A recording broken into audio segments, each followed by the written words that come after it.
warahmatullahi wabarakatuh. Waalaikumsalam warahmatullahi wabarakatuh. Yang saya hormati dan muliakan oleh Allah Subhanahu wa taala.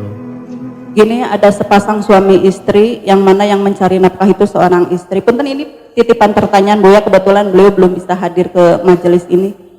Ada sepasang suami istri yang mana yang mencari nafkah itu seorang istri. Namun di sini suaminya itu udah nggak mencari nafkah, ibadahnya juga kurang. Jadi si istrinya itu jengkel, Buya.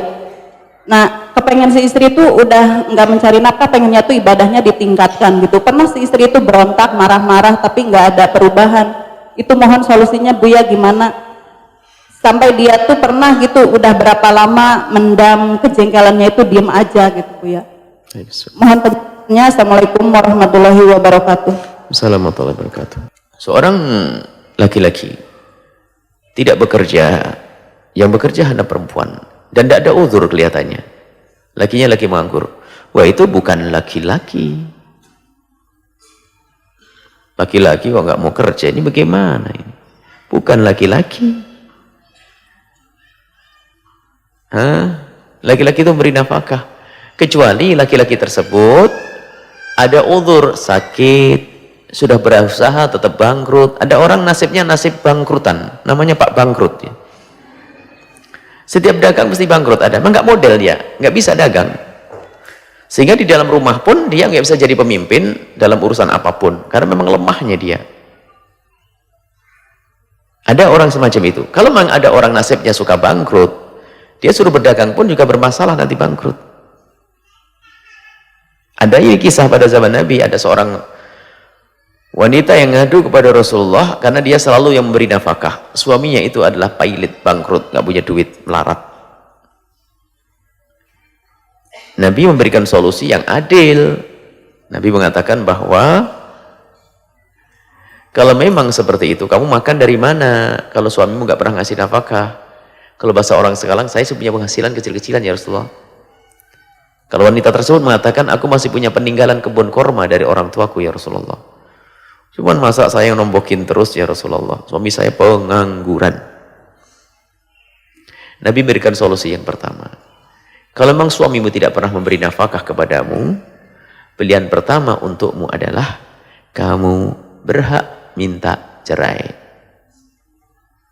Kenapa? Sebab namanya makan ini nggak bisa ditunda. Nggak boleh seorang suami ngomong, neng makannya minggu depan seminggu sekali, ya nggak ada. Biarkan sang wanita itu cerai, dicerai, kemudian menikah lagi, mungkin dapat suami yang bisa mencukupinya. Nggak boleh seorang laki-laki mengambil seorang wanita di dalam rengkuhannya dalam pernikahan lalu tidak beri nafkah, nggak boleh. Maka seorang istri berhak minta cerai jika sang suami tidak pernah memberi nafkah. Rupanya wanita tersebut masih punya hati.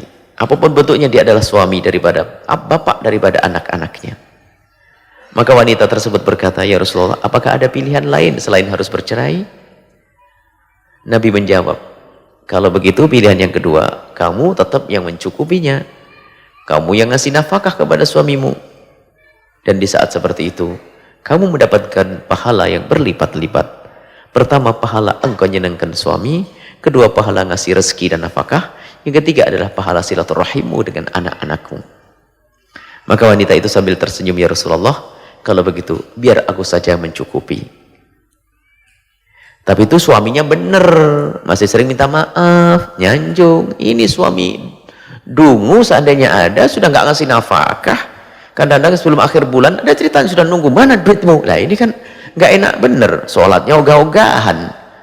Wah ini betul-betul tuh salah pilih dulu, ngapain nikah dengan dia? Ibaratnya begitu loh. Dan para suami hendaknya sadar, kalau dirimu punya kelemahan, bukan berarti setelah itu Islam memaksa kita harus berhasil. Tidak. Kalau memang seorang suami nasibnya bangkrutan, itu paling tidak kata maaf. Mungkin suaminya, istri yang memenuhi kebutuhannya. Besarkan hati sang istri. Tidak perlu merasa terpuruk lalu dikit-dikit marah dengan istri karena merasa di penguasanya adalah istri. Bukan menguasai istri, memang yang punya duit istri kok. Ya kan tidak lucu kalau seandainya suami nggak kerja, tatonya duit semuanya brol diberikan ke suami. Suaminya sudah nggak bisa ngatur duit, kan tambah hancur-hancuran begini. Jadi semestinya seorang suami di saat dia menemukan kelemahan dalam dirinya, ekonominya lemah, mungkin suami istrinya lebih tinggi gajinya, atau suaminya nggak punya, paling nggak punya penghargaan dan kata maaf, itu saja sudah cukup. Maaf istriku, aku belum bisa, dan mengerti, dan paling nggak mengerti keinginan suami. Kemudian ini enaknya, paling enak-enaknya suami ini. Kalau yang diceritakan ini, kalau suaminya dengar, paling enak-enaknya suami. Biar nggak apa-apa kerja, nggak apa-apa, tapi yang penting ibadahnya bener. Ini kan paling enak-enaknya suami. Biarpun nggak boleh suami itu hanya menikmati ibadah, lalu suaminya, istrinya suruh ke pasar. Ada pengaduan, suaminya keliling berdakwah 40 hari, 4 bulan dan sebagainya. Tahu-taunya apa? Istrinya suruh di pasar cari duit, suaminya pulang ngambil duit. Wah, ini kalau ketemu Syekh Ilyas pendiri Jamaah Tabligh, itu akan dimarahi itu bapak-bapak itu. Syekh Ilyas wali besar, tidak akan mengajari yang demikian ini. Ada pengaduan sebagian orang gara-gara suaminya ikut dakwah khuruj, istrinya telantar, itu nggak benar menurut Syekh Ilyas juga. Jamaah Tabligh adalah satu perkumpulan yang dahsyat, hebat, tapi ada sebagian orang perilakunya salah kayak begitu tadi, bukan ajaran Islam. Mestinya seenak-enaknya suami kalau ternyata istrinya hanya menginginkan meningkatkan ibadah. Lalu solusinya bagaimana? Solusinya adalah datangkan orang yang adil, yang bisa menengahi semuanya, menjelaskan, berikan pemahaman. Sebab yang menjadi masalah adalah kadang seorang suami tidak ngerti syukur juga. Satu sisi wanita ini biasanya,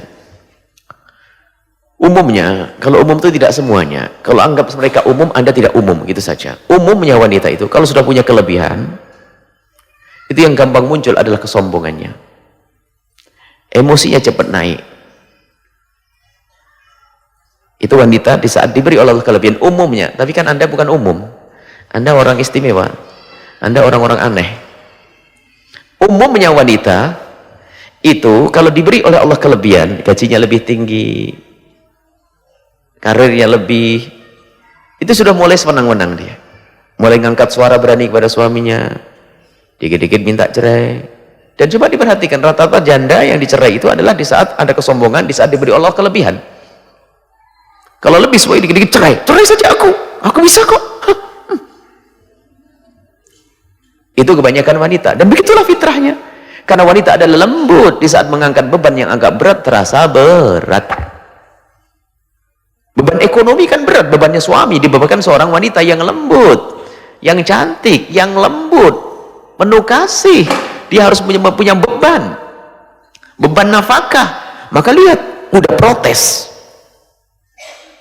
Maka kita belum tahu juga yang bertanya itu, yang titip bertanya itu, apakah sebetulnya dia wajar atau sudah mulai meningkat kesombongan karena sudah beri nafkah sehingga sewenang-wenang, dikit-dikit salah, suaminya salah semuanya.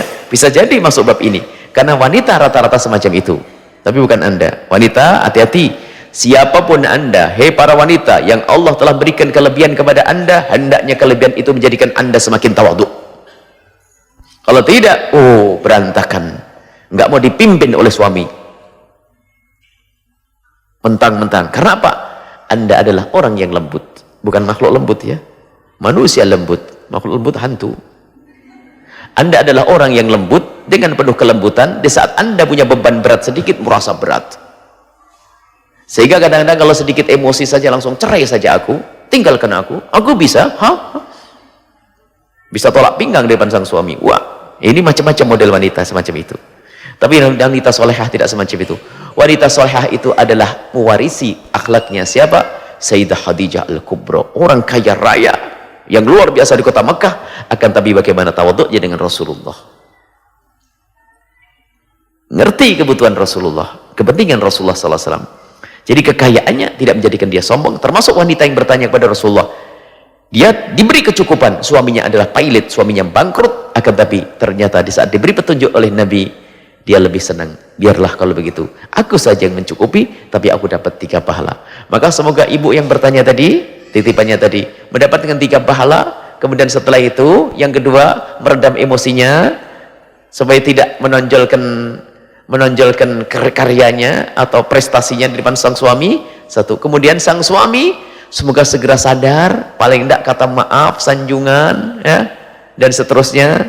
Jangan sampai suaminya semakin seenaknya sendiri. Naudzubillah, itu bukan laki-laki seenaknya sendiri. Berusaha, tapi setelah itu tetap berusaha. Berusahanya pun yang wajar, jangan sampai berusaha bangkrut malah membebani sang istri lagi, kan repot juga nanti. Artinya tetap berusaha. dan berusaha dan kata maaf sebanyak-banyaknya. Sudah dua-duanya kalau mendengar insya Allah selesai setelah itu. Suami yang dengar suara ini, barangkali suami yang bertanya tadi, bahwasanya Anda harus berbenah, tingkatkan kemuliaan akhlakmu, sanjungan, terima kasih pada istri, kata maaf itu penting. Karena Anda lemah tidak bisa nafkah, dan istri yang telah mencukupinya tadi, tolong ditata, redam kesombonganmu. Jangan sampai yang menguasaimu adalah kesombongan, kemudian setelah itu pikir pahala yang besar di hadapan Allah Subhanahu wa taala, apa yang kau lakukan. Kemudian setelah itu, kalau memang permasalahan harus mendatangkan seorang penengah, datang kepada seorang ulama untuk bisa memberi nasihat bareng-bareng sehingga semuanya akan semakin indah. Wallahu a'lam bishawab.